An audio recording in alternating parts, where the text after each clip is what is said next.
You know, the recent bankruptcies of U.S. automakers, General Motors and Chrysler, leaving one very important detail in question: you, the consumer. Well, there's a bill that's making its way through Congress right now that would give car owners greater choice in maintenance and repairs. They wouldn't necessarily have to go to the dealer or dealer-approved repair shops. It's called the Right to Repair Act. Joining me now to explain it is former Georgia Congressman Bob Barr, Mr. Barr, and former Green Party candidate Ralph Nader. There's an odd couple, are backing the bill together. Congressman, always great to see you. All right, explain to me why this bill is necessary. This bill is necessary because consumers, when they purchase a car, ought to be able to take that car, which they then own.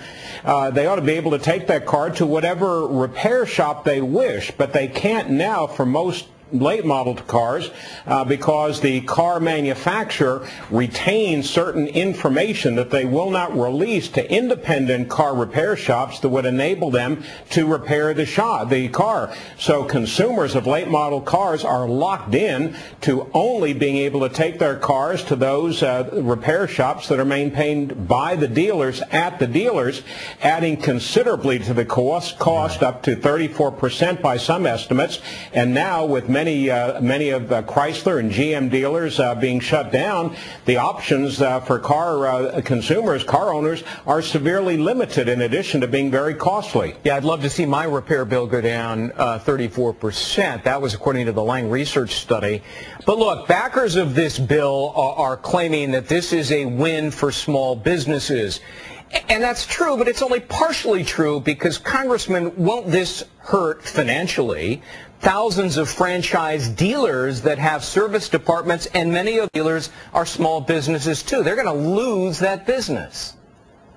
The first and foremost reason why this is necessary is because, again, the fair market, the free market out there ought to dictate that when you buy a car, the car manufacturer ought not to be able to retain a key that they, that only enables them and those that they choose to be able to sort of open up your computers and repair your car.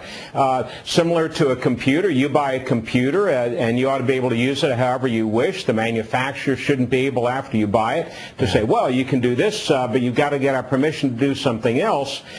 Plus the fact it's really small businesses across the board that are being hurt right now, and by being able to spread the income from repairs for late model cars more evenly across small businesses, it will help. But will you admit that you're going to be hurting financially thousands of dealers that have service departments?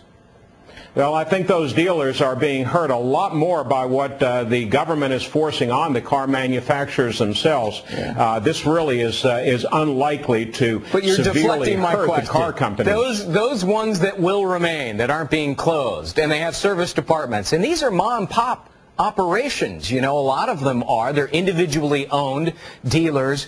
They're going to lose a lot of business.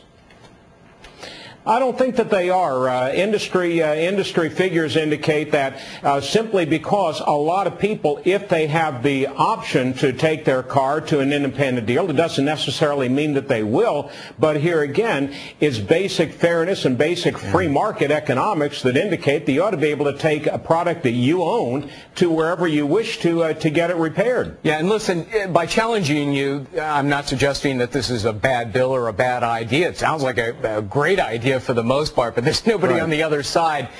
Automakers have lobbied really hard to prevent similar, if not identical, bills in the past.